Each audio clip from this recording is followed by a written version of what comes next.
Good morning, everyone. This is Katie Weaver, and I'm so excited to welcome you to a very special show here on 1-2 Radio. Today, we are bringing to you a divination panel, and we're so excited. We are live. It is the 29th of January. It's 10 a.m. Pacific time, and I'm coming to you with two of my dear colleagues over at 12listen.com. Please welcome Caroline Nettle and Crisann Morgan to the show. Good morning, ladies.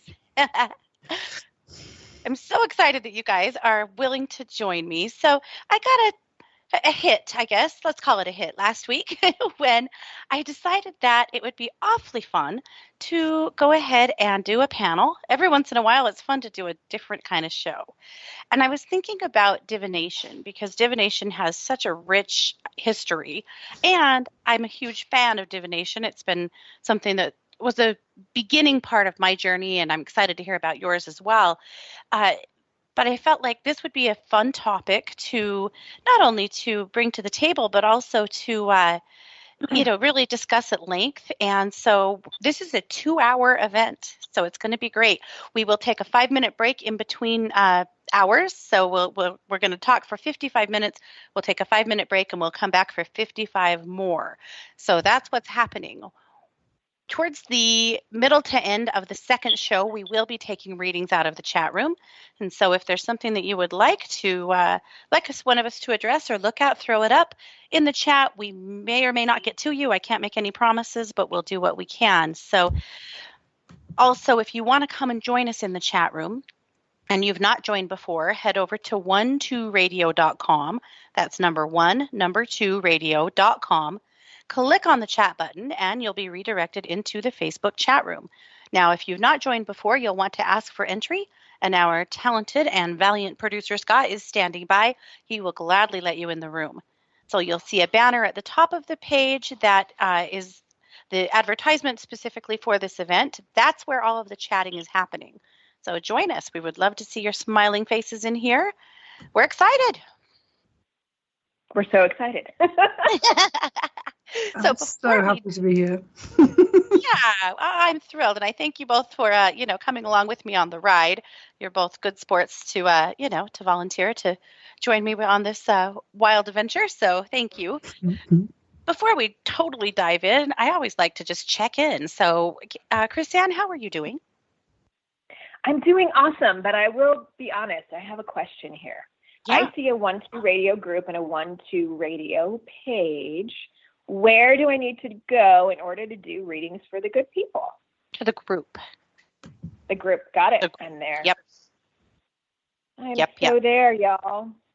I'm doing great. It's a beautiful day today, by the way. I've had a little outside time. It's sunny and balmy, and I'm sorry. I know you're deep in the winter in the ice. I'm sending you warm. Thank you. I appreciate it.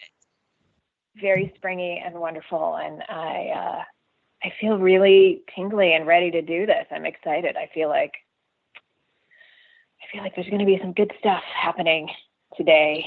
I agree. I also have to tell you that you wrote such a beautiful article in Luminous Magazine this week, and I just wanted to give you some public props. I really loved what you had to say and what you did.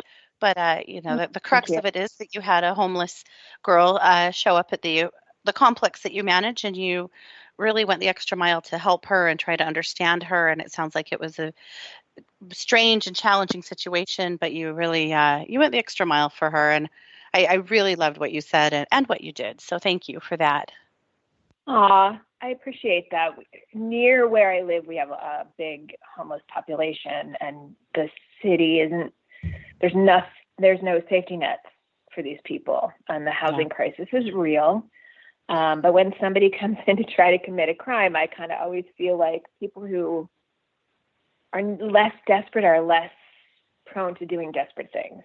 And I just felt like she needed some love and some help and some food in her belly and somebody to see her and give her some love. And what I did, I don't know that I would have done that in every situation. I just listened to my intuition about it and continued to just keep my fingers on the pulse of what was going on. And I'm just happy that I had the wherewithal to help her. I wish I could do a lot more, but one step at a time, right? We all do our our part with what we've got where we're at. So. Well, most certainly. And honestly, the kindness that you showed her, you never know if that will be the thing, that helps people, well, obviously to get through another night in her case, but also to just, start believing in themselves and start believing in the kindness of the world. So it's huge. Thank you. Yeah, I encourage everybody to do what they feel like they can when they can do it. Absolutely. And it's true that you can't, unfortunately, we can't seem to help them all the time, but you can do what you can. And so I loved that. So Caroline, by the same token, how are you? Well, I'm definitely ready for the witching hour. And like the last time we spoke, Katie, there's a bit of a storm going on outside. So if you hear lots of thumps and bangs, it's nothing to do with me. It's Mother Nature throwing her toys out of the pram again. Seems to be a theme here. But apart from that, I'm really good. I have a bit of a frog in my throat, so I hope I last for 2 hours. But anyway, we're doing well. Thank you for asking. How are you? Very good. I'm good. We are buried in snow. We had an enormous snowstorm yesterday that put down easily 6 inches of snow, maybe more. And we already had a bunch. And so we're buried. It's crazy. So that's kind of what's going on in my world. It's we have a lot of snow. I think more than we had last year, more than we've had in the last few years. I can only imagine right now what the mountains look like, but we actually spent the weekend in Boise, Idaho, which is about 5 hours from where I live, where my kids go to school, and they had no snow. It was raining and lovely and warm. It was like 45 degrees most of the weekend. If you consider that warm, I do. Yeah, you realize that's when I pull on my North Face. Yes. And so coming home, we were just in hoodies, and it was gorgeous. So coming home to an enormous snowstorm was, I think I might be starting to suffer a little winter fatigue. So this is the time of year that you really have to find some ways to get through it. There's a local hot springs that when it snows, it's an outdoor, it's a pool, but it's an outdoor facility. And when it snows heavily, to drive out there and sit in their hot springs is an incredible experience. And usually about this time of year, that's when we start heading out there a little to just break up the monotony a little bit. So I was thinking yesterday, it's about time for a trip to the hot springs because holy hell, we are getting hammered. But you know what? We always need the water. And a lot of our water goes to California. And so I'm always happy when we have a big year because it helps to fight the drought there. Thank you. You're very welcome. We're happy to send it your way. Well, that photograph you posted this morning was amazing too, but gorgeous. Yeah. Yes. We have hoarfrost today. So hoarfrost is when it's there's a lot of moisture in the air, usually fog, and it freezes to the trees, the fences, any fixture, that it can attach to. And so it's like a crystalline structure. And I'll put a picture in the chat room too, but we woke up this morning, we went to bed with like a wild snowstorm. We woke up this morning to the snow done, but really dense fog. My daughter drove to school. She goes to high school and texted me and said, Mom, I could barely see in front of me to get to school. It was crazy. Luckily, we live like a mile from the school. Otherwise, I don't think I would have let her drive this morning, because it was pretty iffy, but she does really well actually on the slick roads and she's brave. But at any rate, yeah, the hoarfrost was absolutely stunning this morning and it's actually still there. A lot of times after, the sun starts to come up or, the day starts to warm up, it disappears pretty quickly, but the conditions are just right today for it to last. So our trees are just stunning. Yeah. Beautiful. Pretty fun. So, at any rate, that's what's new or not new in my world. But you guys, let's get into it. So, I wanted to define divination first and foremost. There's a lot of different kinds of divination. Practically every culture has some sort of divination. Divination is something that's been, well known for time immemorial, and so the actual definition is based on a Latin word, divinare, to foresee, to foretell, to predict, to prophesize. That's what divination means. There's a lot of different kinds of divination, but some of the most popular ones are ones that you may know of. Astrology is actually considered to be divination, though that's a loose interpretation for me, I think. Augury, by the flight of birds, insects, patterns of animals, animal behavior. Bibliomancy, by books, frequently but not always religious texts. Cartomancy. That's one of my favorites, by the way. Bibliomancy? Really? Yes. Yeah. I use it a lot. And use it how? I use it when I have a question to ask for myself, and I don't always do it with religious texts. I do it with basically, I think literature could be considered religious depending on what your ideas are, but sure. I use it when I need to think out of the box, and I use it when I need something to help me look at a situation in a slightly different perspective. But I think it's brilliant. Okay. So, in other words, like asking a question and just flipping open a book? Yes, indeed. Okay, that's what I thought.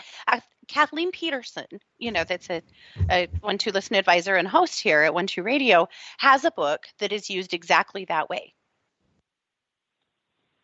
Nice. That's amazing. It's pretty cool. But I know a lot of people have been saying that they've been using Melissa Caprio's new book that way as well. Oh, I think that would be brilliant too. Yeah. I thought about creating one as well. Well, you created a piece of divination, Crisann. I did. I thought that may have been a book, and it may still be a book, because I think it might be more fun to be a book than cards. Yeah. Well, tell us about that, actually. It's something that I wasn't on my radar till right this minute, but that is divination. Yes. So they were little nuggets and bits, and I've been thinking about doing a deck for a long time now, and I have, Mercury in the third house and a bunch of planets in the third house. So I want everything to be communicated really well and perfect most of the time. So I created this oracle, let's call it an oracle, based on little nuggets or blips or snippets of advice that I found myself giving over and over again in readings for clients over, the span of about 10 years. I would just write different little notes down, and I thought, this is shaping up to be something. And so I put them all together, and in its beta form, I made a little movie about it and started to test it out with people. And it turned out to be incredibly accurate, which I think any divinatory tool that you can use can be incredibly accurate. Now, some people would say, you can see a sign in everything. But I also, on the flip side of that, feel like if you're seeking an answer, being open to the answer coming and looking at the information that comes in can help us solve problems in a new and different way. That's what I intended the oracle to be, and I think I got way off and didn't actually answer your question, but I will post it. I'll post it up in the group for anybody who wants to see it and play with it. I'll post it up there. And let me know what your answers are. I think we get some pretty good stuff with it. It's very cool. Ever expanding. Yes. I've also, I don't know if you have had any of this information. I used to, every once in a while, and this kind of falls under bibliomancy, I have gone into churches several times just to kind of see and had a question in my hand and have put my hand on paper or had information come that was exactly the answer I needed in that moment. It's interesting that they've all been in spiritual places of deep reverence, but I think that's really amazing too. So I think there's something to the answers that we get and where we seek them. So anything that you really are excited about or interested in could hold lots of answers for you. It just depends on whether or not you're paying attention. Absolutely, I agree. And to those that would say that you can find a sign in anything, so what? Right? I mean, if your eyes are open and your intuition is on, then you probably can. That doesn't make it wrong. Yeah. Okay, I'm with you. All right. Well, some other forms of divination that we're more familiar with: cartomancy, by cards, of course; charomancy, or palmistry, by reading palms; Gastromancy by Crystal Ball. I don't know why the crystal ball reading is called gastromancy. I don't know why that cracks me up. I mean, that like gastro is stomach, right? Yeah. Okay, I'm going to struggle to say this word. Extipacy. Extipacy, good Lord. By the entrails of animals. Oh.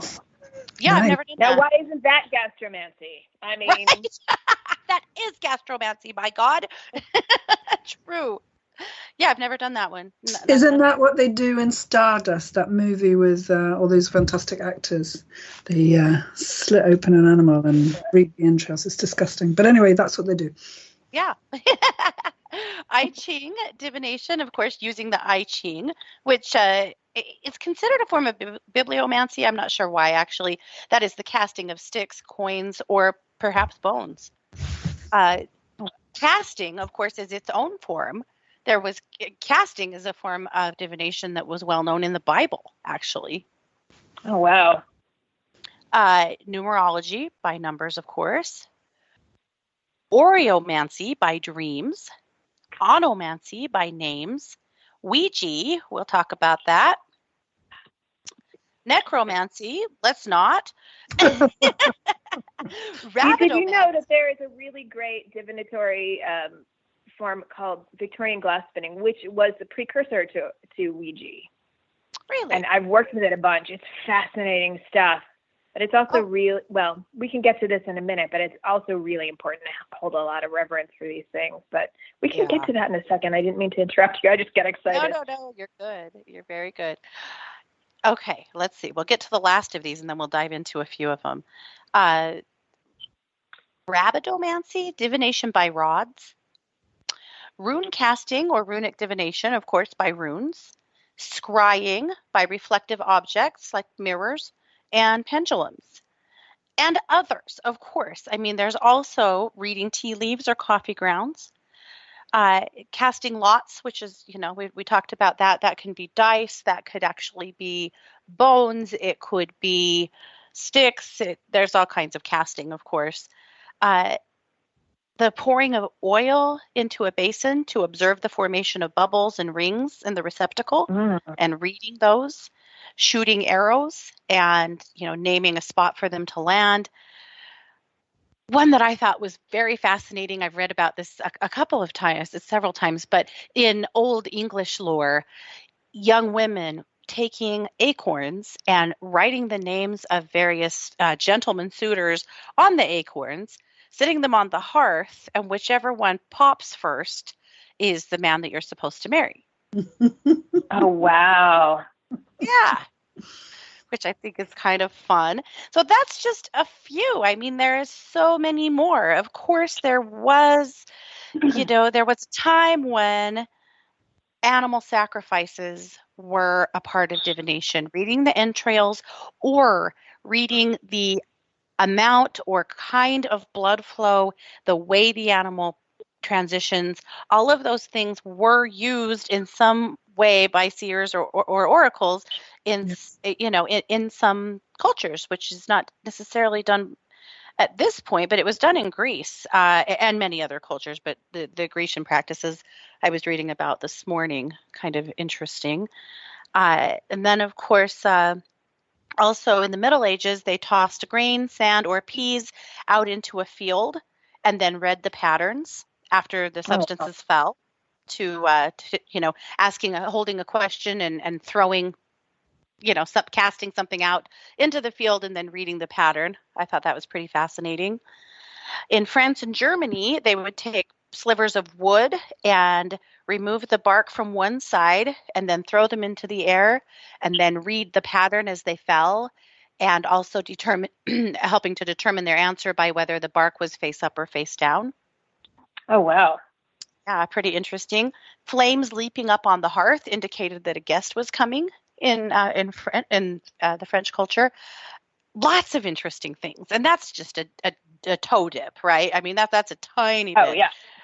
But lots of interesting things throughout time. but so many of them have to do with divination of some sort. But yeah, actually, I think it's very interesting that the Bible, and I don't hold really a lot of, whatever for the Bible, but interesting to find how many instances of divination there was in the Bible.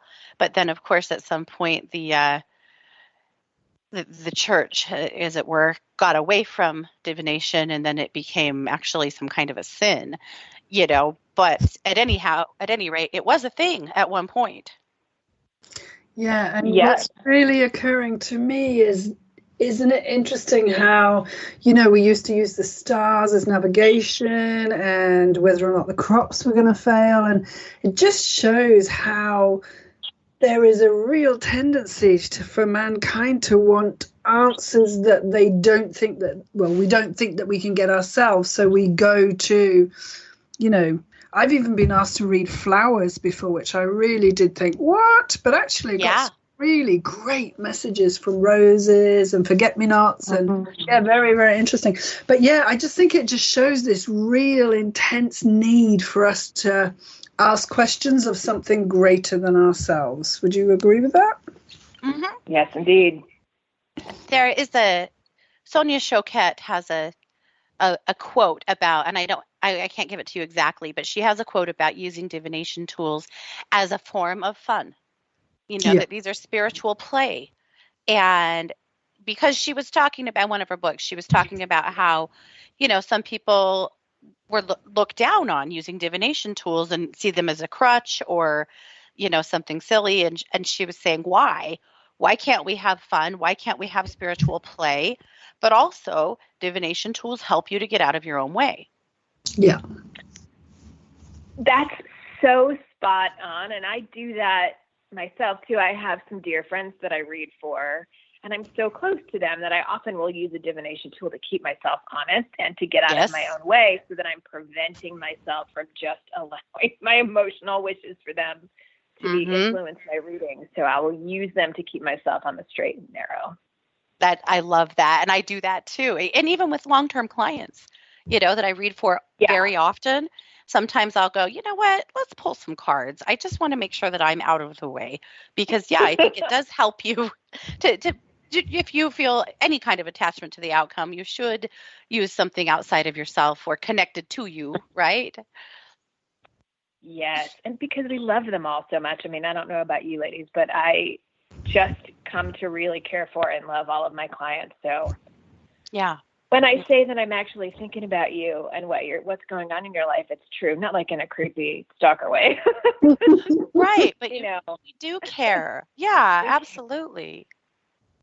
And we are attached to them in some way. And I know you guys are probably like me, that sometimes just randomly a client pops up in your head and you go, gosh, I wonder how she's doing, or how that worked out, or I hope she's okay, or, oh, absolutely. Yeah, definitely. For sure. I have one that will pop into my brain just like hours before she calls me. Oh, yeah, me too. Pop right in. Always fun, especially if it's someone you haven't talked to in a long time, and all of a sudden you're feeling them. And I usually go, oh, yep, they'll be calling, and they do. I know. It's so wild. 2, 1. Yep. So much fun. So much fun. So I have a question for both of you, and either one of you feel free to jump in first, but I'm curious to know, what is the first divination tool you ever owned? Caroline, I don't want to jump on you. I'm too eager to jump. Okay, I don't want to. Go ahead. My first divination tool was my tarot cards. I was a lifeguard. I grew up in the Chicago burbs, and I worked at a pool every summer because it was just the most fun thing. And one of my fellow lifeguards had a deck of tarot cards, and we would sit on rainy days and we would give readings to each other. And I still have that deck of cards, actually, the very first one, and I'll be using it today. It's the Mama deck, and I brought it all over the world with me. It went to India with me. It went when I traveled and lived in India, and it is my favorite. It's an old-fashioned, pure, basic, straight-up Rider-Waite deck with the original artwork. And it just called to me, the stories that tarot tells just delight me. And I feel like if you're a fan of Joseph Campbell and the hero's journey, and you love stories and you love the richness, and you like books, tarot is perfect, because it just tells a beautiful story. No matter how you use it, it's got a lot of imagery and lore. And I feel like in the collective, it's got so much energy put into it that I feel like it gains power, and it gets more and more like Home Tree. If you've ever seen the movie Avatar, whether or not you even like it, but the knowledge and the information that grows every time people use tarot. And I'm waxing a little rhapsodic, but I really do feel like it's just such a wonderful, beautiful tool to use. Yeah. That's all I have to say. It was tarot. Very cool. Tarot And I'm deck. so impressed that you have your original deck. That's really cool. Me Never too. lost a card. It has stayed with me through several countries and numerous moves. I got it when I was 17 years old. Oh. So I have had it for quite some time now. I genuinely can't follow that because, whilst I do divination as a profession, I tend to not like using cards and things like that. But what I'm teaching the people that listen is a coin trick that I learned when I was really about the same age, about 17, and I've used it to buy houses, to go on holidays. So, yeah, I don't have a story like that. I remember trying to use a pendulum, and to this day, I still can't. It's really interesting to me. But yeah, I've always just been kind of tune in and talk. I don't know. But I do have cards because I love them. And often if I've got a client sitting in front of me, they kind of want to see some cards. So I use them more for the client than myself. But yeah, don't know. I don't have anything that I can talk about on that front. I have lots else to say, but I will park it there. I'm so excited to learn about your coin divination. It sounds fascinating. I also really have a hard time with a pendulum, and I have one. And I feel like my pendulum is finally attuned to, it's a yes pendulum. It tells me the things that I want to hear, and it refuses to be brutally honest with me. So I don't know, Kate, if you can tune me up, but my pendulum loves me and just wants to please me. Uh-huh. Well, pendulums are a little tricky like that. We'll talk about it for sure. And for me, actually, my first tool was a pendulum. I was really just kind of starting to dip my toe into my own gifts, because I was raised in a very strict, Christian religion. There was divination. There was, but it wasn't for me. Right. And so, Right. But I remember so clearly we had gone to Yellowstone. I don't live very far from Yellowstone, and we had gone to Yellowstone, and at the western entrance of Yellowstone, there is a tiny town called West Yellowstone, and there's a really, really cool crystal shop there. And we'd gone in there, and I bought a pendulum, and I was almost terrified of it, to be honest. Like, I really, really wanted it. I felt deeply connected to it. It felt like a sin.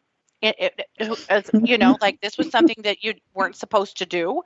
But I was also feeling pretty rebellious at that point. I was drinking coffee. So was already stepping outside of the rule zone, and I really wanted this pendulum. And so I purchased it. It was round. You don't see them shaped like this very often, I discovered later, but it was round, and it had, it was marble. It was really heavy. And the top of it and the chain and then the bottom of it were probably brass. They were goldish, in color. And I loved that pendulum, and it was super accurate for me. And I used it for years and years for a lot of different applications. And one day, and I kept it in my purse because I always wanted to have it with me in case I had something I wanted to do, right? And one day it disappeared, just vanished from my purse, gone. Wow. And I was sad, but I also had moved on to other tools and my own intuition. I was finally allowing myself to use it. And, I was in a different place on my path. And so I was bummed that I lost it, but it was just what it was. Well, a few years went by, and I had planted my garden. It was in the spring, and I did a brown candle spell for my garden. Mm-hmm. Well, the next morning I woke up and in the center of the living room, laid out on the floor with the chain laid out straight, was that pendulum. No. And I was so shocked. Like I had gone to bed. I had a home daycare. So before you go to bed at night, you vacuum, you clean, and you leave the house spotless because kids are going to be showing up first thing in the morning, right? And so Right. I had vacuumed the living room before I went to bed. Woke up and there was that freaking pendulum.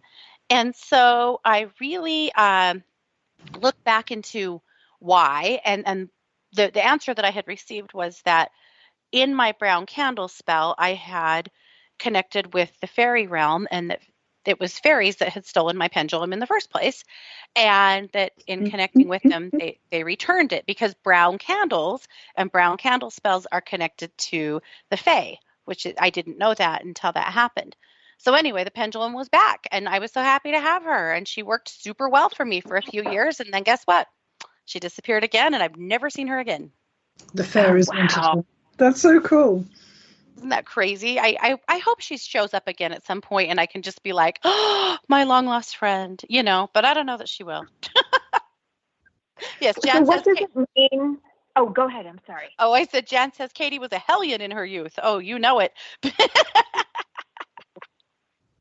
What does it mean if a pendulum chain breaks off of the pendulum? That it's just a weak chain, or is there a deeper significance? I think there can and can't be. I think sometimes it really is just a weak chain. Sometimes I think a divination tool, maybe not just a pendulum, but any tool breaks or, something happens to it because you're meant to move on from it. Yep. Well, like I had a pendulum chain broke, just FYI. Did it? Oh, maybe it's not my tool. I had a client, once that asked me, my pendulum, I dropped it on a tile floor and it shattered. What does that mean? And I'm like, well, you have a tile floor, right? That doesn't necessarily mean anything. But, what if you are in the process of using that? Yeah, and the chain snaps, then I would probably be more likely to go, maybe. Yeah. I had a deck of angel cards that I loved. They were like really my original deck of cards. And they were starting to really look worn and like I loved it. They were looking like I wanted them to look. And I was so happy. And I really loved this deck. And one day I kept them on my dresser. And one Sunday afternoon, we went somewhere and came back. And our Great Dane had taken them from my dresser and absolutely destroyed them on my bed. It was just a pile of angel card confetti. And I was so pissed off at her and frustrated. But what my spirit said was, it's time to move on from those cards. Yeah, absolutely. And I went, okay. Scott was horrified because I know he thought I was going to murder him because it was his dog that did that. Well, anyway, not too long ago, just like a month or so ago, I've been using Psychic Tarot for years. I love the Psychic Tarot deck by John Holland. Is that John Holland? Yes, I love that. Mm-hmm. Love that deck. So accurate. So, so good. Anyway, I had left them on my in my living room around my recliner. I have two tables, actually, two end tables, and I call this the command center because I spend a lot of time here writing and working and whatever. I'm actually here right now. But anyway, I had left that deck in the command center, and the pigs destroyed that deck, which was so crazy because I leave stuff in the command center all the time, and they don't touch it, but they destroyed that deck, and I went, really? I have to move on from Psychic Tarot? It's my freaking favorite. But yes, I've moved on from Psychic Tarot. And maybe I'll buy another deck at some point. But nope, that was it. Wow, that's fascinating. I love how fluid you are with it, though. Oh, and I wanted to just talk to you guys about one thing. Yeah. You mentioned, you said something about first getting into divination, and you said it wasn't from me. And the thing that gives me so much freedom is I think the things that come through I've always felt like are not from me. And I feel like that gives me a lot of freedom and it takes some of the pressure off. Mm-hmm. Because I really do feel like there's other energy that comes through that helps me give the information. I don't ever think it's just for me because frankly, I'm not that interesting, but I just feel like there's a freedom in that and feeling like it's not me. Yeah. I mean, I am the channel, but it's different being a vessel and you get what I'm saying, right? I just feel like I'm the channel. Yeah, absolutely. Well, and that's one thing I like about divination. I think there's a certain level of safety in it when given the reverence and the respect that it deserves, because it is Yes. passing through you. You Mm. are or should be the hollow bone, that it Yes. comes through. Uh, However, the only time I think that isn't true is in Ouija. Tell me more about that. And this comes from my world of doing a lot of space clearings. Yeah. And Yeah. so, I've been out on space clearings, a million of them, but also all over the world via the phone. And I cannot tell you how many times we have cleared a space because there was an open portal because Ouija was used in a home. And it's Yes. never That's by wonderful. practitioners that know what they're doing, right? It's by somebody who, like some kids or something, that just thought it might be cool to play with. Yeah. But Ouija opens something up that if you don't know how to control it and close it, you will leave the front door wide open for whatever energies to come in and out. And it creates I a agree. lot of trouble. Yeah. I've never ever used it. I've never been drawn to it. And yeah, I agree with you completely.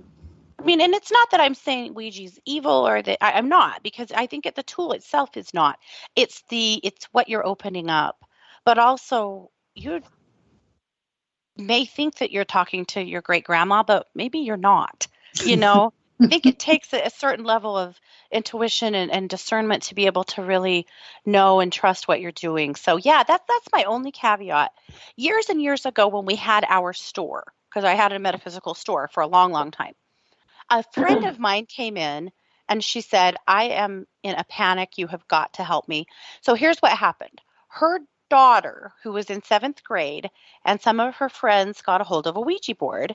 And it was discovered that they were doing Ouija at school, like out on the playground or out in the courtyard. And I remember that I live in a deeply religious Mormon community, right? And Mm-hmm. so they were like nearly expelled from school over it. The principal was horrified. Like it was a huge deal at school. They got in big trouble.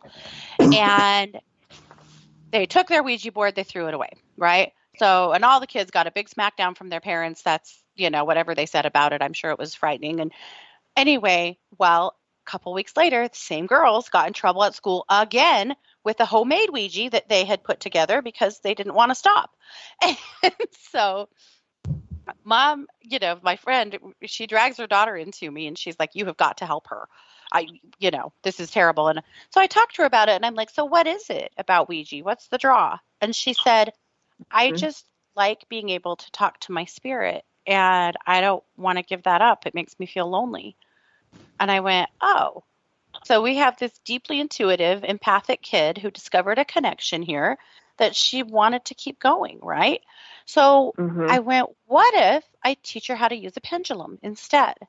So I pulled a pendulum off the shelf. I showed her how to use it. She immediately had it going for her and working well. So we had an agreement. No more Ouija, but you can use your pendulum.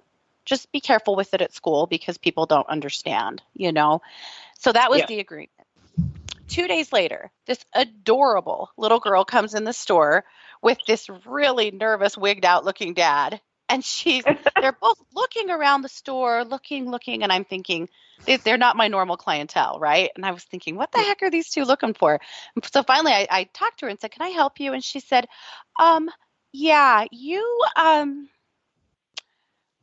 do you sell rocks here that have spirits in them? Oh, and I was like, what the hell? So I'm thinking, and it finally dawned on me, and I went, oh, you're Lucinia's friend, aren't you? And her eyes got huge, and she said, yes. And I went, you want a pendulum? So I got a pendulum. I taught her how to use it, and her dad is just like, you could tell he is so freaking uncomfortable. But as they left, he said, thank you so much. And I'm like, absolutely. So what kind of witch did Lucinia turn out to be? Because how could she not be a priestess of some sort with that name? Right. Oh, yeah, right? No kidding, huh?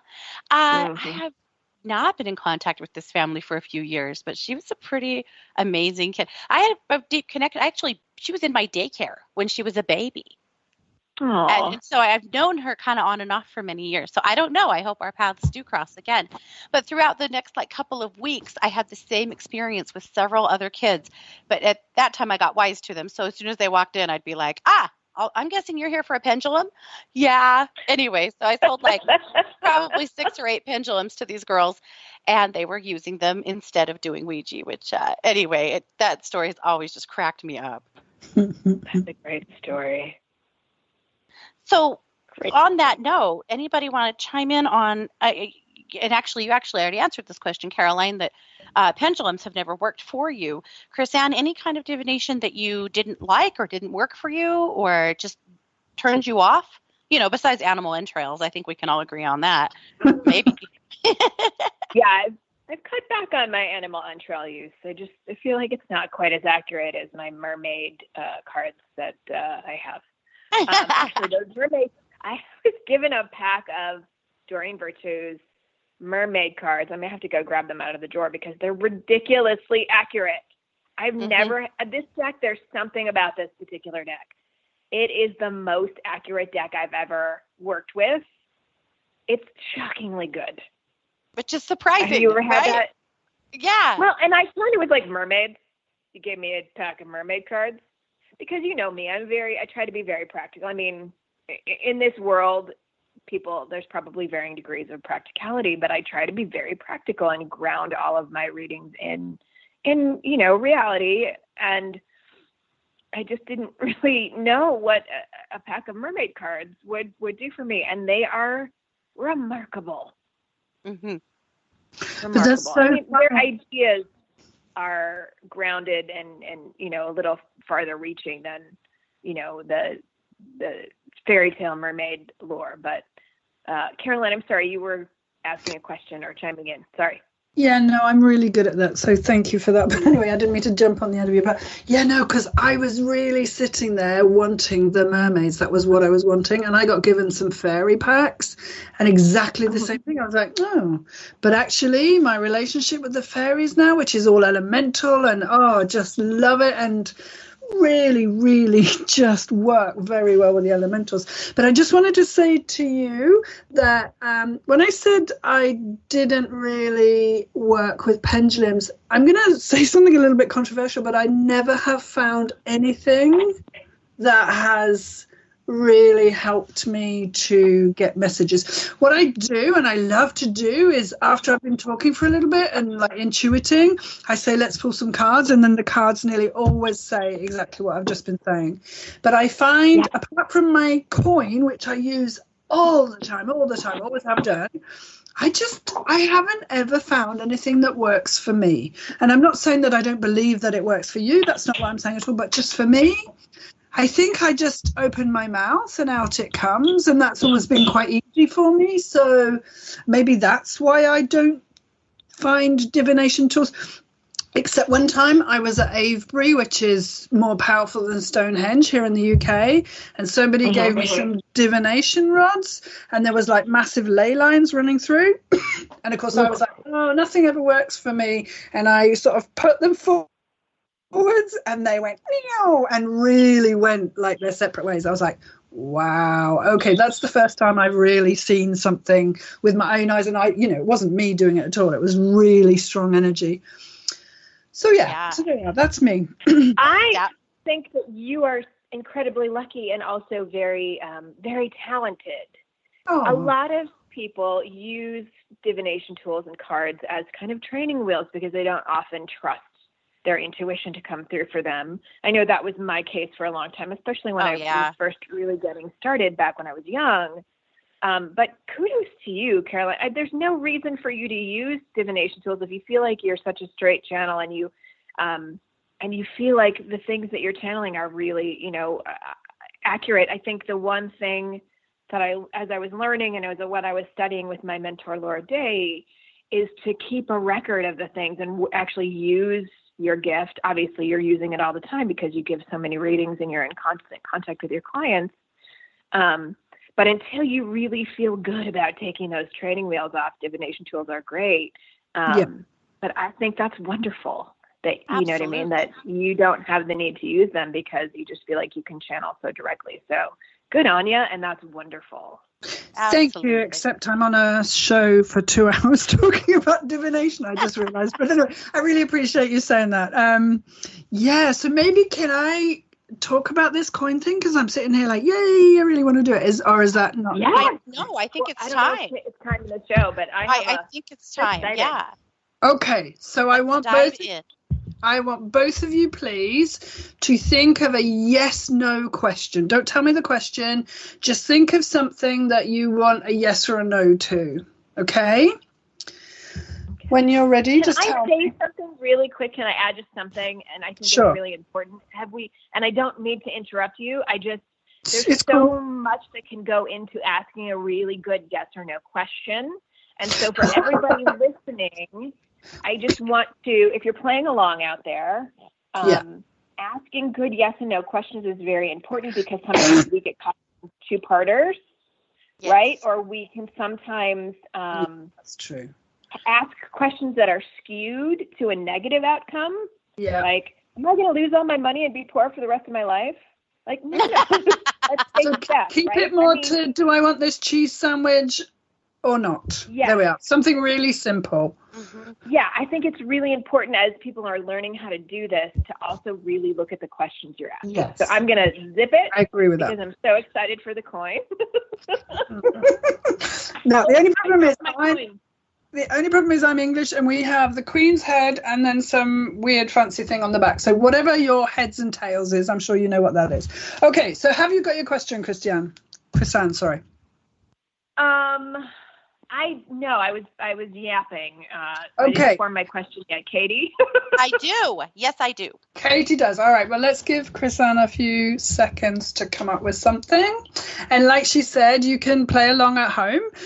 This is just something I literally have bought houses, chosen my holidays, chosen my love interest. I literally have used this. Which color trousers should I buy? Like green or red? I mean, literally all the time. So.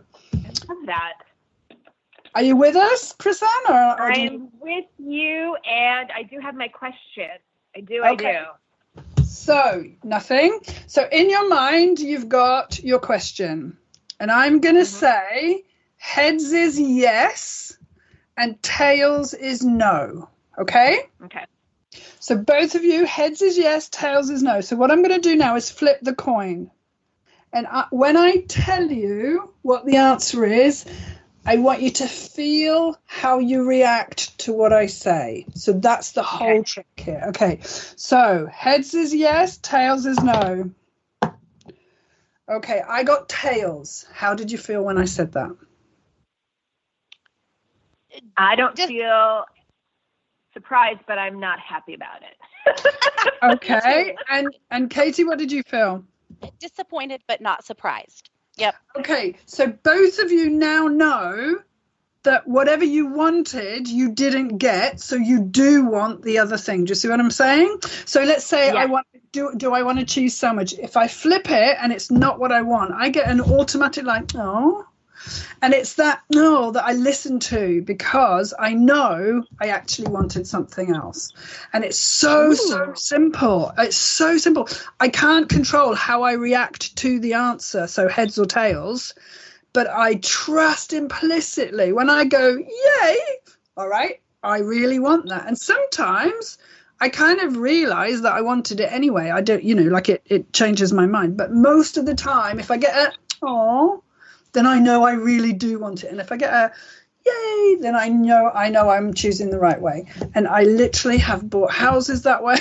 I've literally used that my whole life. So I go heads is yes, tails is no, and then see how I instinctively react to that. So I love that, Caroline. I think that's beautiful. And do you know why I think it's so beautiful? Is because you're expanding out from just the yes or no. And I think that's really important, because when we ask yes or no questions, we can limit the spectrum of information that's available to us. Sometimes it's clarity in that way is needed, but we know that life isn't black and white, so that you're taking it to that next step and basing it on the feeling about the outcome is so brilliant. Yeah, no, it's so powerful. And I can't tell you where I learnt it or who I heard it from, but I'm pretty sure before I was 20, I was doing this on massive, massive subjects, because you can't lie to yourself. You can. I could ignore what I feel and go ahead and do something stupid anyway. But for me, I always, yeah, me too. I'm not perfect at all. But I always trusted that, which meant I really did want to do it. And I've jumped out of airplanes because I got this answer, and, I'm terrified of heights, but I went up there and did it, and I'm so, so proud I did it, but I think I was hoping that it would tell me not to. Right. Well, you served as my little groundhog, because I wanted to know if our snow would be gone by the first part of March, and it certainly won't be, sadly. So, yeah, that was my But here's what I want to say to that. I always say it's like there's two cooks in the kitchen. We have our intellectual mind that's logical and takes everything on a 3D level. And then we've got our intuition. But you can really often look back and see that your gut knew better than your logical brain. But sometimes when we're in the moment, it's quite difficult to trust it. Hence why I use this coin. But our logical brain will always be really risk averse and really keep you small and safe, because before, when you did that thing and you fell over, we're not going to do that again. Whereas your instinct is much more, to me, about your inner purpose, your inner truth, who you really are, rather than the person you've been conditioned to be. So I always think of the inner person as being way more exciting and way more powerful and have so much more potential than this logical, safe, personality that we've got. So often I'm really stuck on, well, my head's telling this and my heart's saying this. So then the yes, no for me is usually go do that really exciting thing, which I'm not sure my head would allow me. I hope that makes sense. Right. It makes perfect sense. It's such a great discernment. Yes. It is. And again, great way to get out of your own way. Yeah. Well, my friends, we have done what we do. We've talked down through the first hour of the show, which I know it's gone so crazy fast, but that's okay. We're going to take a break. We're going to give you guys 5 minutes to, get a drink, run to the potty, whatever everyone here listening and participating needs to do, or just, sit in quiet meditation. I'm not doing that, but whatever you need, 5 minutes. We'll be back. When we come back, I'm going to invite Crisann to teach us her skill that she's bringing to us with the tarot. Then I will teach you the skill I'm teaching today with the pendulum, which is finding lost objects with your pendulum. And then we'll do some readings out of the chat room. So we have another really fun hour to come. So you've been listening to our divination panel discussion right here on 1-2 Radio with me, Katie Weaver, Crisann Morgan, and Caroline Nettle. So we will return. Thanks for listening to 1-2 Radio, where we're changing the way you listen to the world.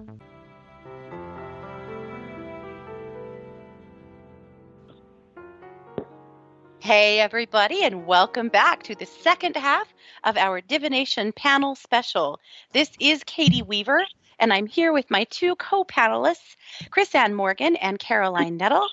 We have thus, for the first hour, talked about divination, the history of it, our experiences with it, and Caroline did teach us a skill in using a coin for yes-no answers. I'm really excited to move into now more teaching. I wanted this show to be very instructive, and so we're going to move right now into Crisann's portion of the show in teaching us her skill, and she's also teaching us a yes-no skill using tarot cards. So, Crisann, I'm going to go ahead and just turn the floor over to you to have at it.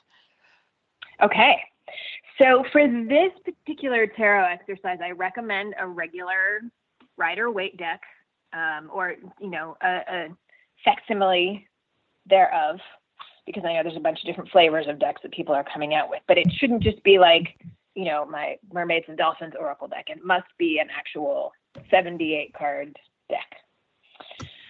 And for this particular one, I just want to preface this. I know I mentioned before that I think that, the yes and no's are good in a very specific situation. You need to be careful about the yes and no questions that you're answering.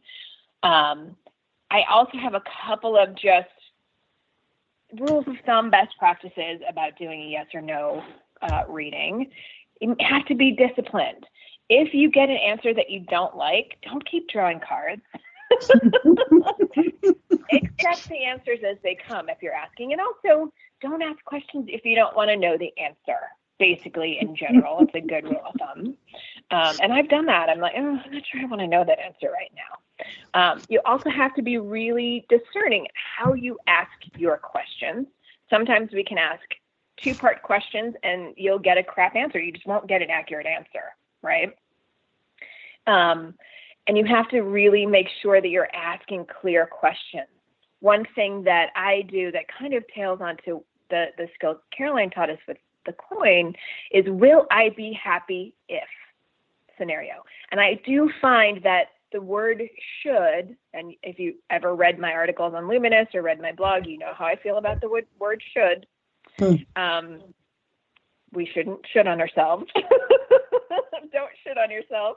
I don't think that you get a very accurate answer when you say, should I do?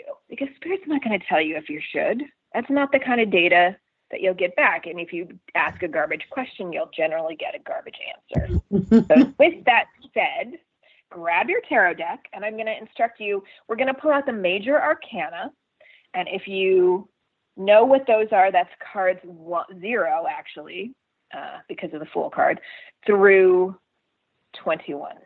Okay, so grab your major arcana out, and then you'll grab your aces out for this trick, and then you'll grab your 9 of cups, because if ever there was a yesy, the yesiest yes of all the yeses, it's the 9 of cups. Would you agree, ladies?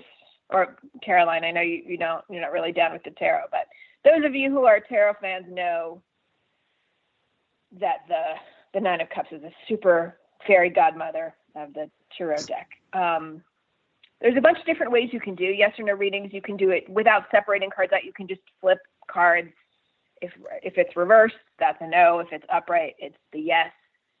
But for this one, I like this particular set of cards, and I do mine in a little bit of an interesting way, because not only, and I think it's similar to what Caroline was telling us, I look at the actual card and the meaning of the card, even though it's just a yes or no, in addition to discerning whether or not it's a yes or no.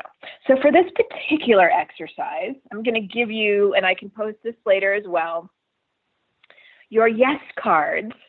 And if this doesn't feel right to you, you can always do ones that feel right to you. But in my experience, in my history, these are the cards that feel best for yes. The Fool, the Magician, the Empress, the Emperor, the Chariot. I mean, come on. Justice, the Star, Sun, the World, and the 9 of Cups are our yeses for this exercise. I also do a can go either way. So the cards that are can go either way are the High Priestess, the Wheel of Fortune, the Lovers, the Hierophant, the Moon, and Judgment. And our no cards are Strength, the Tower, Temperance, the Hermit, the Hanged Man, Death, and the Devil. Now, the aces are in the yes and no. I always consider them a yes and timing. So if you know your seasons in your tarot, the Ace of Swords is always going to be winter. The Ace of Wands is our springtime card.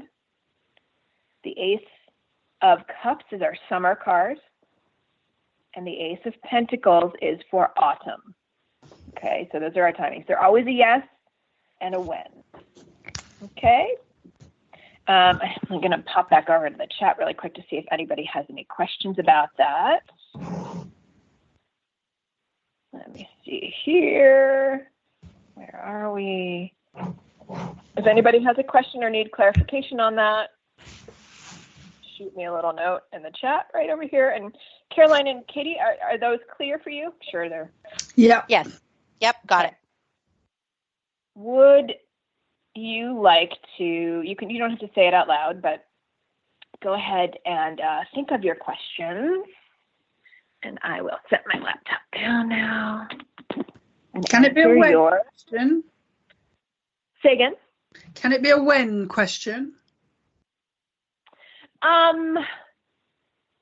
It can be, depending upon how you're forming the question. I'm never going to say no to a when question, because oftentimes, but I do wonder if you ask whether something will happen or not, if it will automatically just give you the timing on that. I'll do that then. Guess what? Okay. So I'm going to take this smaller deck and I'm going to shuffle it. I always shuffle and then I just pick a card at random. I don't pick it right off the top of the deck. I always pick it out from whatever pops out. If a card falls or pops, I usually grab that card because that's usually the answer. All right. Questions at the ready? Yeah. Yes. Okay, here we go.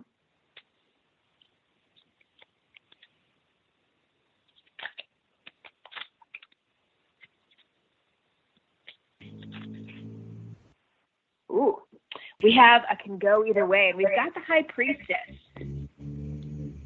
And just to give you, and I always look at the meaning of the card too, because I think that can give us an answer, you know, and we all know the High Priestess is feminine consciousness. She's intuition and inspiration. And it's about something being hidden in your life, right? Which is why a perfect could go either way.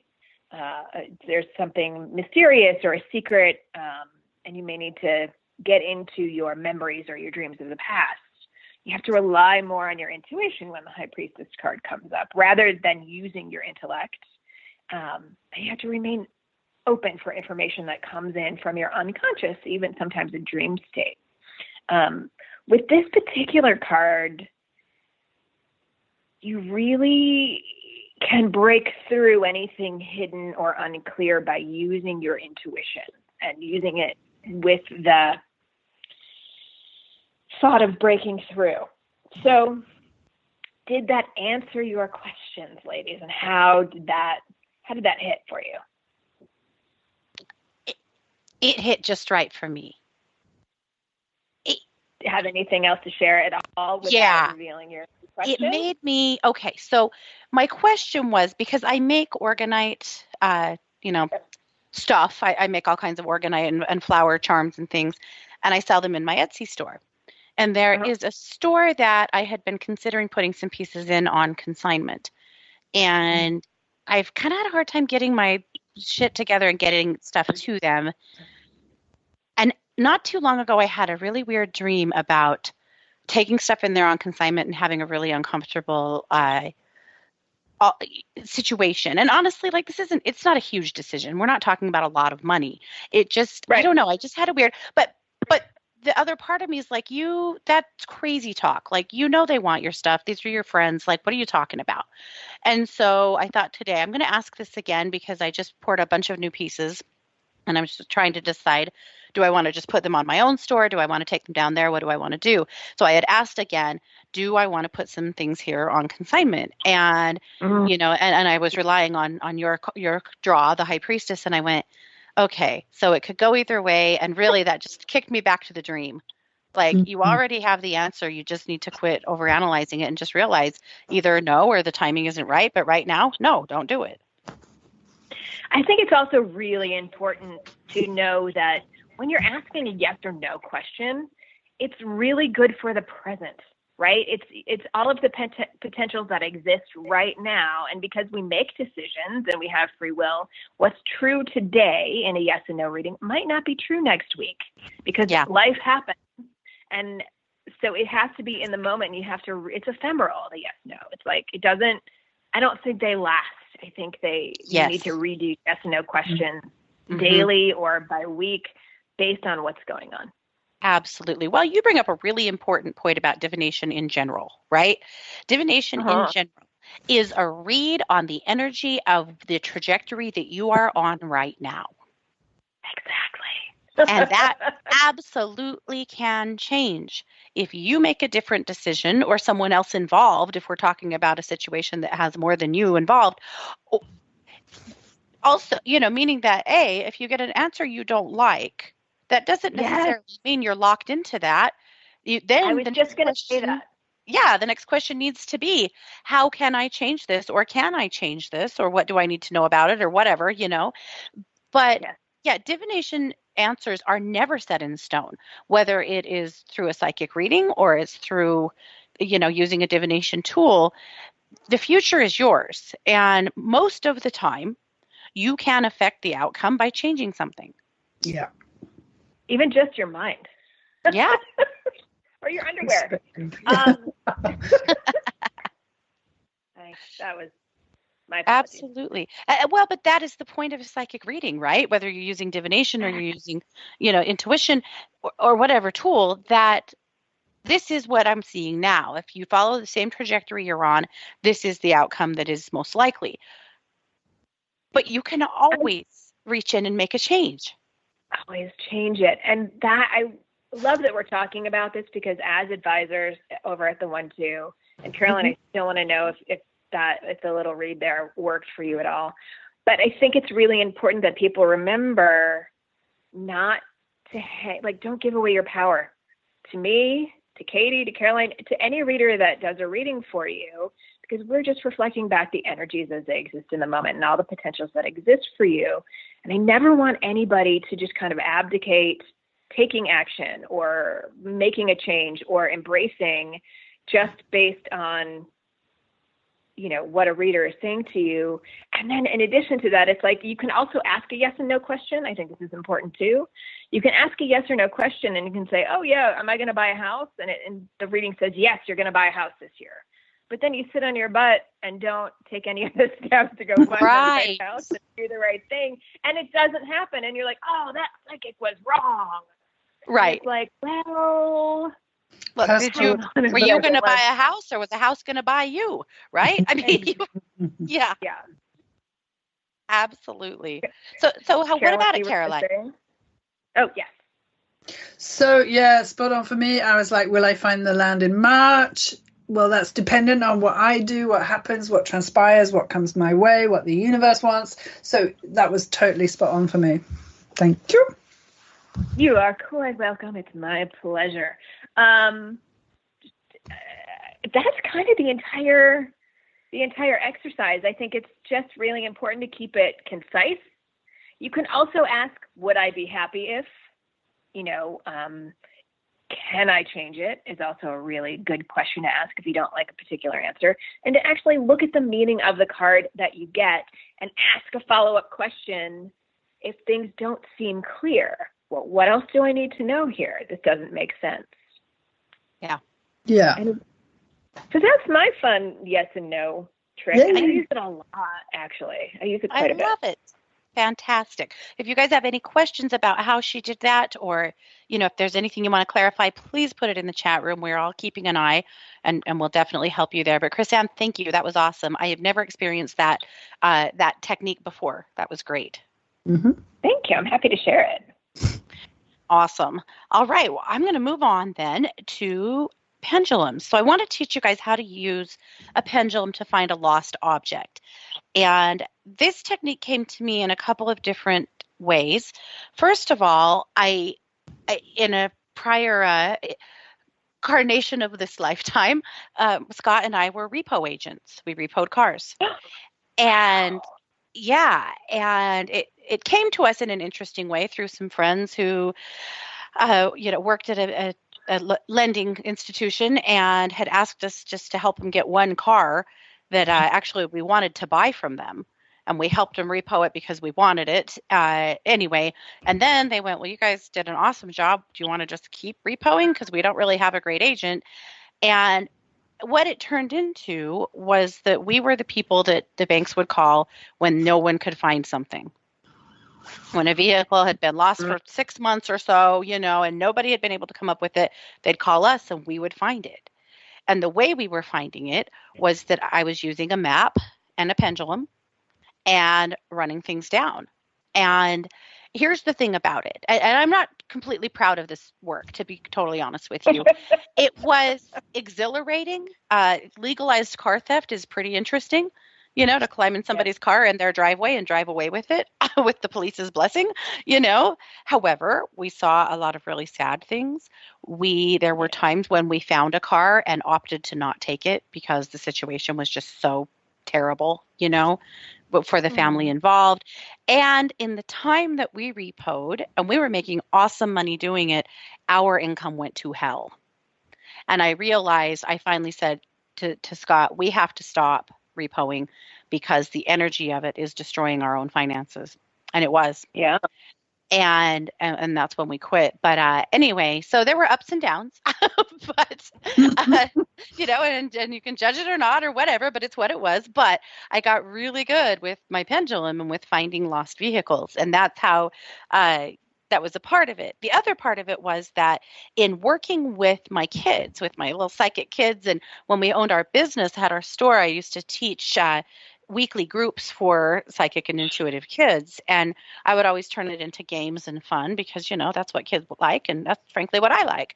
And so we would play a game where we would have one person hold on to a spoon. They'd hold on to a spoon, hold it to their chest, put their energy into it good. And then we would ask them to leave the room. We'd hide the spoon. And then they would come back in and use a pendulum to find the spoon. Ooh. And that is a super fun game, by the way, if you want to play a game with your kids or your spouse, or it's more than a one-man show, obviously, but, that's fun because then you have to break it down. Is it in this half of the room or this half? Is it in this fourth of the room? Is it around the couch? Is it under the cushion? But, you have to keep asking more questions to find the spoon or whatever object. And so probably by both of those techniques, I really got good at using a pendulum to find lost objects. So that's what I wanted to teach you guys today. So first we have to go through some very basic bits of using a pendulum. So pendulums are typically a heavier object suspended on a chain or a string. It really needs to be something heavy enough that it creates some resistance at the bottom of the chain. A lot of people just use a pendant, a necklace, which is fine. You don't actually have to have a pendulum, though, there's a lot of really fun ones out there, so you might want to have your own.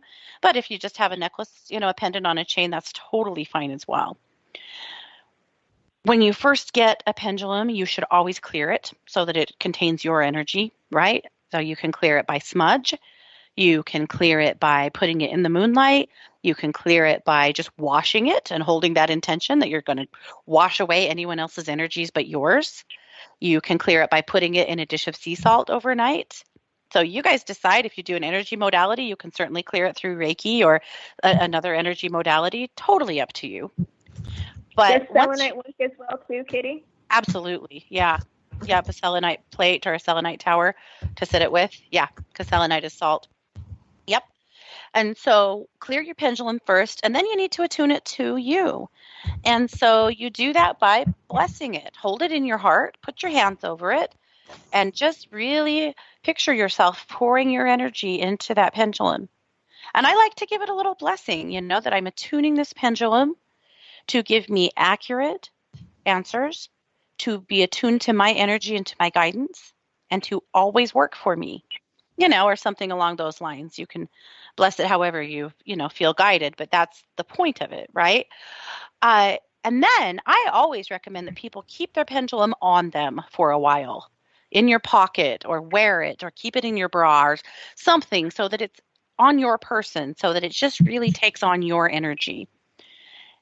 And then you have this working tool, this piece of, a divination tool that is yours for your purposes. Now, people have theories about, if someone else touches your pendulum, then you're screwed. I don't think that's true, but at any rate, there's a lot of theories about divination tools in general, but don't get too, stringent about it or you'll drive yourself crazy. Once you are set with a pendulum, you have to figure out what the answers are, right? So you're going to take your non-dominant hand and hold it out in front of you, palm up. Hold the pendulum in your dominant hand, pinch the chain so that there's 3 or 4 inches from the pendant itself. But you got to hold on to that chain, keep it in your hand so that it's not banging around. If it's hanging down and interfering, that's not good. So hold that above your non-dominant hand and hold really still. I like to really pin my elbow in tight against my side so that my hand is super still. And then you're going to ask a question. And the first question you want to ask is, show me yes. And sit with that. And a lot of times you'll see your pendulum kind of bounce around a little bit while it's thinking, and then it's going to start to move. And just sit really still with that while it moves to get a really good sense of, this is what yes looks like. It could be clockwise or counterclockwise. It could be front to back. It could be side to side, right? Interestingly, I grabbed a pendulum that I don't normally use. It's actually Scott's. It's a Sodalite one for this application. And my yes is counterclockwise, which is very new for me. My yes is almost always a clockwise, but it's counterclockwise today. So I'm fascinated by this. But then tell it to stop. Once it stops moving, or at least, quits spinning or going in a big motion, then ask it to show you no. And then allow it to just do its work until it's really moving to show you what no looks like.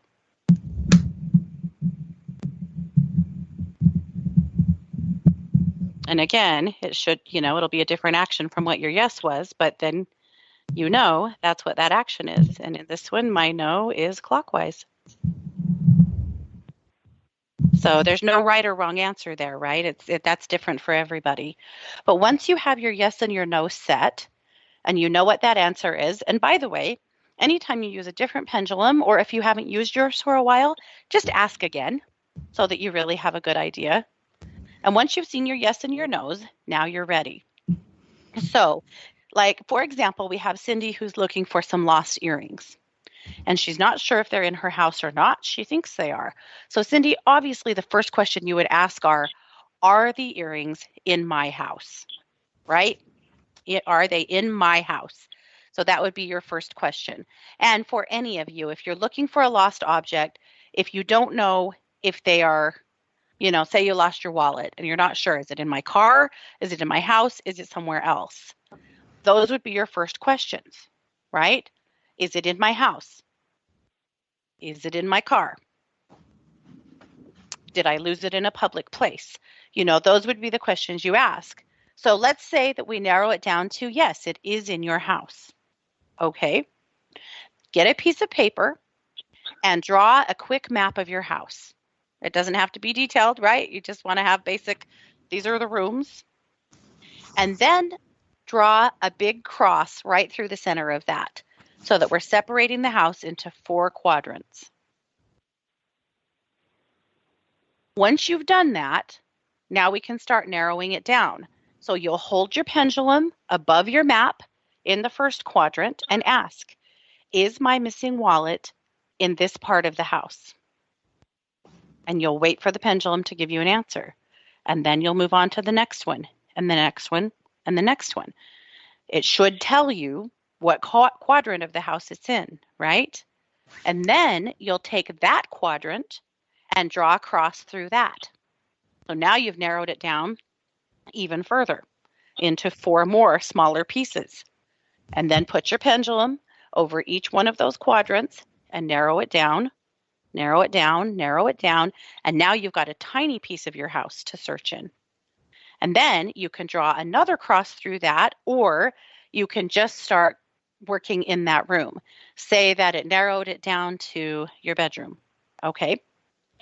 You can either start turning that into a smaller map, and using the map to do it, or you can just walk into that room and maybe you go and you stand over the bed and you very stilly hold the pendulum and you ask, is my missing wallet around the bed?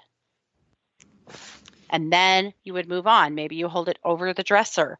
Maybe you go into the closet, right? But you keep narrowing it down until you get to the lost object. That's how you would do it in your house. say you're looking out in the community for something, like I was doing with cars, I would use the same technique. I would take a map of the area and I would start narrowing it down, narrowing it down, narrowing it down until I got to a more specific area. And at some point, we would actually, of course, get in the car and start driving, to find what we were looking for. But that's how the basics of looking for a lost object with a pendulum. Does that make sense? Completely. That's really cool. I have been using my pendulum during your lesson, Katie, and it is really powerfully moving. Like no ifs, ands, or buts. But my yes is back and forth, and my no is clockwise. And I think Cindy's earrings are in her house. That's what my pendulum says. Mm-hmm. I think they are too. I see, Cindy, some kind of a black pouch purse, like black velvet something that they are in or around. Ladies, will you do me a huge favor? I lost my favorite necklace and I'm pretty sure it's in my sister's house. So can you just do it? I'm going to go and buy a pendulum, by the way, because that really has inspired me. Thank you, Katie.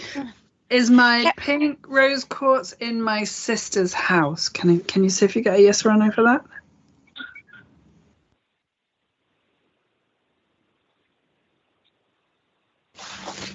I'm getting no. Oh, poo. I got a clockwise, which on this pendulum is a no. Oh, okay. I'm getting a faint yes.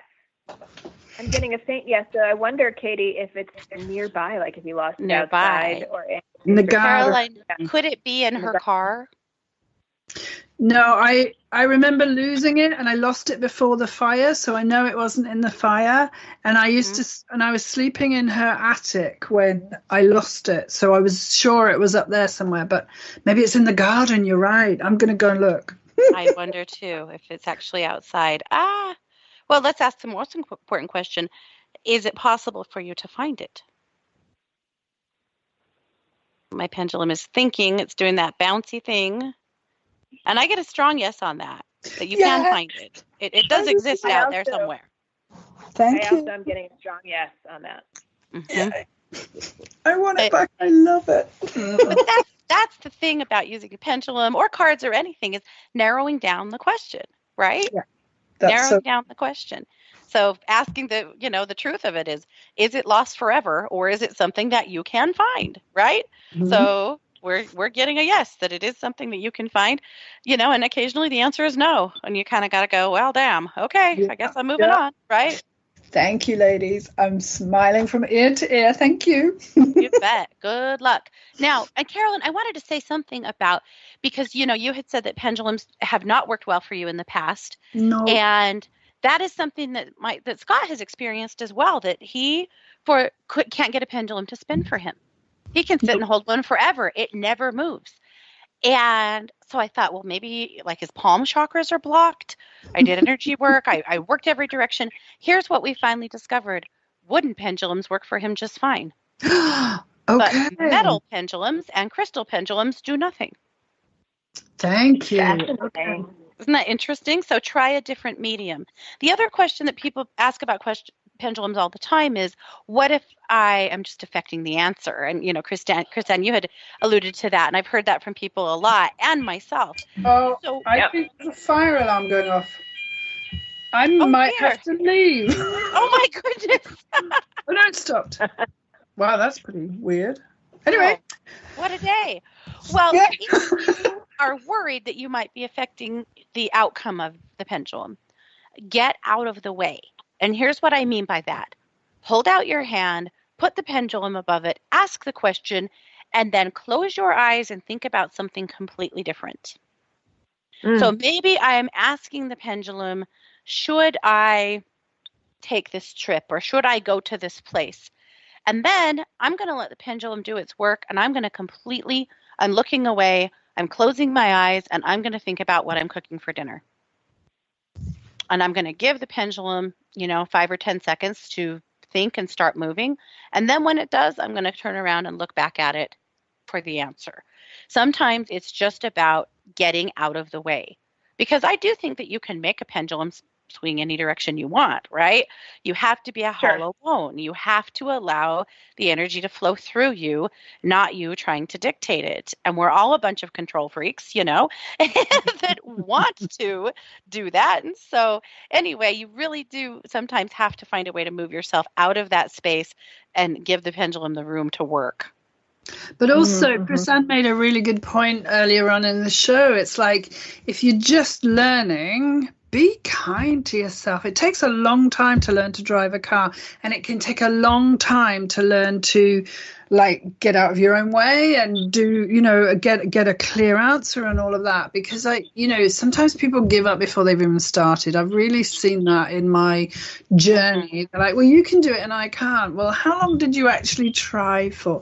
So some of this is just like working a muscle. It's like going to the gym. I think anyone has the power or the ability to do what we do. We just do it because we were drawn to doing that. But I think everybody can do everything that we're talking about tonight. So yeah, and per normal, you'll be really drawn to some things and not drawn to others, and that's totally fine, right? I mean, you'll notice over at 1 2 Listen, some people are very into astrology, some people aren't. Some people read the tarot and some people don't.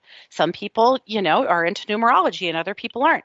It's really important to try lots of things to find your niche. And if something doesn't resonate with you, that's cool. Don't force it. That just means it's not your jam. Yeah. Yes. And when you're learning, keep a notebook and record your answers.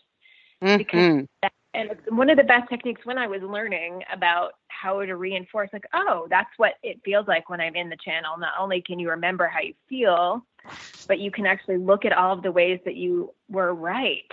And it helps flex the muscle. You can't just do it in a vacuum where you don't know how your abilities are landing or your answers are landing. It's really good to keep track of everything if you're just trying out a new technique or learning how to do this. Absolutely. A psychic journal is huge. But also have fun with it, play with it. Yeah. I still, and I've been doing this now for, I don't even know how long, 25 years. I love it. It's my best fun. The angels have got a really good sense of humor, and sometimes we humans take it all very, very seriously. So I love to play games, and it really is the most fun I have, I think. Absolutely. Yeah. Absolutely. I'm a big fan of fun. I think that we, in some way, get convinced, whether it's, on the conscious level or not, that we're supposed to be suffering here. And I strongly disagree. I don't think you were put here to suffer. I think you were here to learn. I think you were put here to thrive. And so having fun and letting yourself off the hook a little is, to me, one of the biggest, keys of a happy life and just of being able to thrive. And that's to allow yourself to enjoy it. Hear, hear.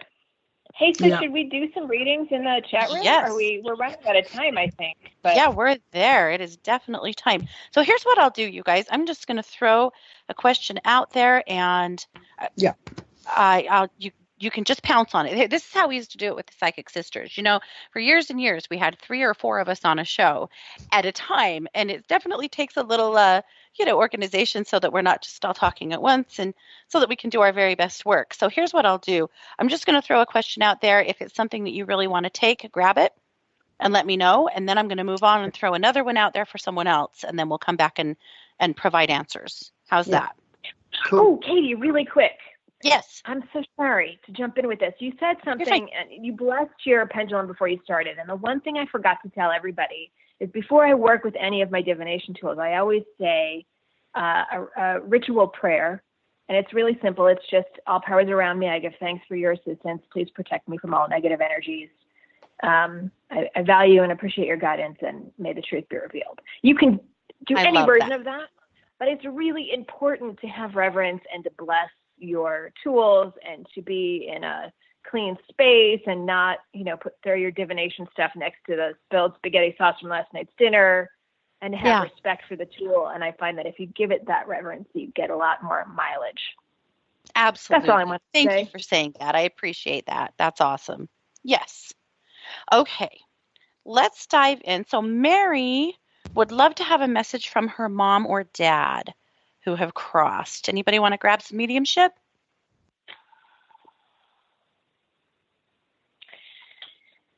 There is, they're saying to allow yourself to receive some love and some care without feeling guilt or apologizing for needing what you need, Mary. Just allow yourself to receive stuff. There's some sort of imbalance in giving too much. I feel like I'm seeing, I don't know if your mom ever braided your hair or did your hair, but they're showing me the need to just balance back out. I feel like you're a real giver, and I think you enjoy giving. And I think since your mom isn't giving to you, you need to reattune yourself. So you're allowing other people to experience the joy of giving to you, and allowing yourself to receive and replenishing yourself and balancing out the give and the give and receive energy in yourself. I'm seeing that. That's just a little nugget. Good. Nice. Okay. Wonderful. All right. So, Caroline, I wonder if I can throw Jane's question to you. She needs a message regarding her cat, Maxwell Smart. He isn't eating very well, not normal for him. Would you be willing to tune into him and give us an energy read on him? Yeah, I'm just immediately getting a in my throat. So I'm not feeling like it's cat hair. I'm feeling like it's a bit of swelling, not at the back of the throat, but just down the esophagus a little bit. There's some blockage I'm feeling, or some swelling around it so that it's pressing on it, so he's not able to swallow properly. That would be what I'm getting. And also I would check his kidneys, because I'm getting a real pain in my right kidney. So they may be related, but they may not be. But that would be me. I would possibly take him to the vet. I think I don't want to worry you. I'm not saying it's dreadful or anything, but I think he may have something like the flu or that affecting his right kidney. That would be what I'm picking up on the cat. Good luck with it. Sending him love. Yeah. Okay, good. So I wonder if he swallowed something, or if something scratched up that throat. Don't know. It feels constricted a little bit, and it's swelling rather than so it could be an allergy. It could be, I don't, without looking at it further, but that's what I think his problem is. Yes. Okay. Very good. The kidneys and the body too. Right. Definitely feeling that and seeing that too. And I will verify that he is an older kitty, so you guys are right on that, I think. So, okay, very good. And Jane will be right on top of it. She is a superstar of animal health. Okay, very good. All right, I was going to grab, let's see. Of course, I had to scroll. Hold on, sorry. We have a really big chat today, which is wonderful. Okay, Denise. Denise's mom passed on the 15th. So this has just been 2 weeks ago. She was her caretaker and advocate. She said, if you can give me anything about her spirit and if she will be with me, especially when I'm at work. So Denise, I'm going to grab this one. I do have a few things coming in from your mom. The first thing she's showing me is your stomach. She says that since she passed, that your stomach has hurt, been quite off. Obviously that's a part of the grief process, that visceral physical feeling. She said that you're having panic moments where you almost feel like you're supposed to be doing something for her, but then, the realization that she's gone sets in. She just wants you to take really good care of your tummy, to eat well, to take good care of your stomach and keep an eye on that. So that's the first thing that comes up from her. The second one is that she wants you to know how peacefully she crossed, that she crossed right over, that she did have a legion of loved ones and angels waiting to usher her to the other side. She wants you to know. She says that you asked for that, you prayed for that, and that you felt very at peace with her having that, that it was scary and hard to let her body go, but you really felt at peace with the idea that there was an escort waiting for her, and she just wants to verify for you that there indeed there was, and that that happened, and she wants to verify that for you. She also wants you to know how much she loves and appreciates you. She's telling me that you have sacrificed a lot to take care of her and be there for her. And I know that you're right now. You're saying it wasn't a sacrifice. I do it 100 times, right? And she says she knows that, but she still wants you to know how much she loves and appreciates all of your efforts. But she also honey, she just loves you so dang much. She's going to just walk right alongside of you.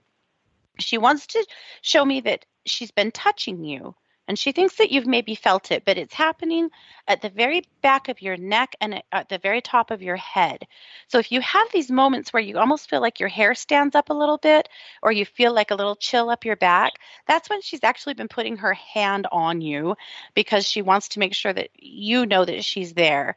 She said particularly at work, because at work you have felt some really hostile stuff around you, and you have felt kind of alone. So she wants you to know that she really is right there beside you. And when you have that little sensation, that's just her putting her hand on you to let you know that she's right there to be with you. So lots and lots of love from her. I'm sure there'll be so much more to come, Denise, from her, but those are my initial hits. Anybody else want to chime in on that, or are we good? I'm good. I'm getting a hit on giving yourself permission to rest and take a nap. I don't feel like the sleep has been 100%. And when you chimed in, Kenny, I saw the need for more rest, but also to give yourself permission. Yeah, absolutely. Okay, very good. All right. Well, so much love to you. I think, Crisann and I have both lost our moms. I guess I don't know, Caroline. Oh, no, your mom is still here. I knew that. Yeah, she's just about to transition, I think. So that's why I'm sort of stepping back from this. But yeah, it's her time. So very sad. Yes. Yeah. And we can certainly commiserate. Crisann and I we have commiserated many times on losing our moms. Yeah. Yeah. But we all have to go through it. So one step at a time. So very sorry for your loss. Yeah.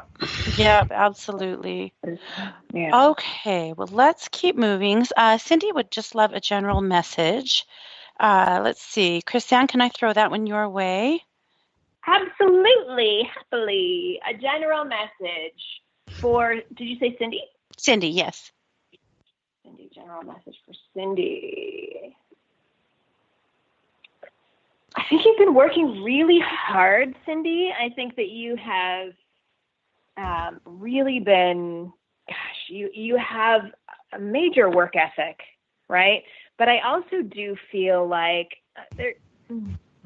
there's a need to slow down and be very gentle with yourself, right? If you can cancel some things or arrange your schedule so that you can give yourself some rest and let go of maybe some unnecessary activities and just focus yourself on a little bit of renewal.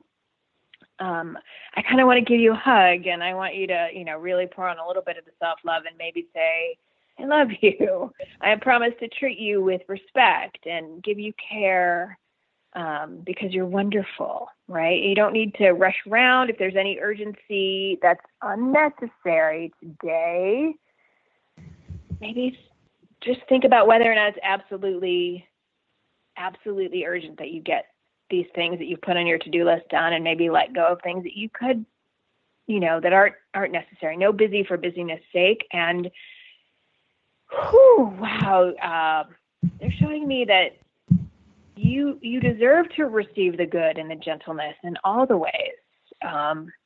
So make sure that you're allowing yourself, right? You deserve all of it. You're worthy of all of it. I want to give you a big hug. They're really coming through with that. They're really coming through with some extra self-love and some extra love for you right now. So care and rest and embracing yourself. And if I can just contribute to that as well, I'm just getting you shaking your booty. I feel like a little bit of celebration, but fun, like bringing a bit more play into what can be I feel like your head is quite serious and practical, and they're just saying, just dance around you call it a yard, don't you? Just dance around your yard and just have fun with the fairies, or try and inject a little bit more play is the word they're telling me. So as you're resting, but you're also encouraging yourself to have fun, because I feel like there's been a bit of a lack of that, and it will help change your perspective. That's what I'm feeling. Yes. Yeah, a lifting of the heavy. Yeah. Very good. Wonderful. And she had expressed earlier in this chat that she has been in a car accident in his home recovering. And so you guys, I think so much of what you're seeing here for her is just so beautifully timed, and what she needs to bounce back from this experience. Yeah. Okay, let's see. We don't have a lot of time left, but I would like to grab a couple more questions here. So Lynn had asked asked for a message from her folks that have passed. And I gotta say, there have been so many mediumship questions in this chat room today that it really makes me think that probably one of the next panels that I'll bring, I'm trying to put a few panels in this time slot, will definitely be mediumship, because obviously that's something that you guys are asking for. So watch for that coming up probably here in the next 6 weeks or 2 months. Anyway. As an aside, we'll definitely be bringing more mediumship in. Obviously, it's something that we need to talk about. In the meantime, Lynn, so do either of you want to chime in on this one? I'm going to say no tonight, if that's okay. Yeah, absolutely. I feel like they're sending you in messages, and I feel like they're asking you to pay attention. They are communicating with you directly. And I feel like it's really subtle. I feel like it's like overheard conversations or comments that are made by other people, or like just your inner feelings, or maybe some thoughts that come right through. If you look at things that might seem inconsequential, I feel like there's some common threads, right? And I feel like they're coming through in that way. It's real subtle, because it also feels like kind of a new way of reaching out to you directly. I don't know. They don't seem to me to be super seasoned in reaching out directly to you, but I feel like they're trying to throw little signs up in your everyday life. And they're also they're wanting to show that they're trying to get you out of a belief that you have about being able to talk to them, or I don't know, it feels a little bit blocked from this side. And I feel like they're showing me that your thoughts are kind of attracting these mirroring experiences for you. I don't know, they're just saying, come with us and open your mind, because we are talking to you all the time.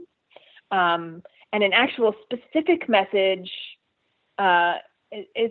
is that you're powerful. I don't know. They want to remind you that just give yourself a little bit more credit on a day-to-day basis for being good and kind and wonderful and a strong, beautiful human being. Yeah. So much love from both of them. And it seems like a message coming through too for you about that they are cooperating with each other and, working for your highest and best good. A couple of things from your dad. Your dad's really interesting to me. The first thing that I saw when I saw him was what looked to me like a leather belt. I don't know if he wore a belt or a belt buckle, or there was something significant to that, but I can smell leather and I see a leather belt. I don't think that necessarily is the message, just something about him. But he just, a message from him is a reminder to you to ask him for more help. He says that, you do reach out to them. He says that your mourning and your grief for them comes in phases, but he said it's still very deep, and he wishes that he could take that away and knows that he can't. But he wants you to just really, to ask him for more help, more specifically. He says when you really need something, if you're working on something with a relationship or with finances or something that's just really setting hard, he says when you are worried about something, it sits like a boulder in your stomach, and that so many times you have just wanted to reach for the phone and call your dad or your mom and just ask for some advice, and then that realization yet again that they're gone, it hits you like a ton of bricks every time. And he says he just wants to remind you that while he might not be able to give you a very specific answer, as if you were talking on the phone, he still wants to help you and wants to work on your behalf, and he really wants you to ask him for help more often. So reminder there. He says you do that, but just a reminder there. The other thing is that they both have come to see you in dreams lots of times, together and sometimes apart. But they're both telling me that they feel like you have recalled and retained some of them, but they want you to know that they really do come see you in dreams quite a lot to help support you. There's a big recognition from both of them about how intense their deaths have been for you. Yep. Yep. So anyway, lots of love from both of them, honey, and keep asking, keep talking to him that you are getting through. Well, my friends, we have done what we do yet again. So before we are done, I want to make sure that we let our listeners know where to find you. So Crisann, how do these guys connect with you the best?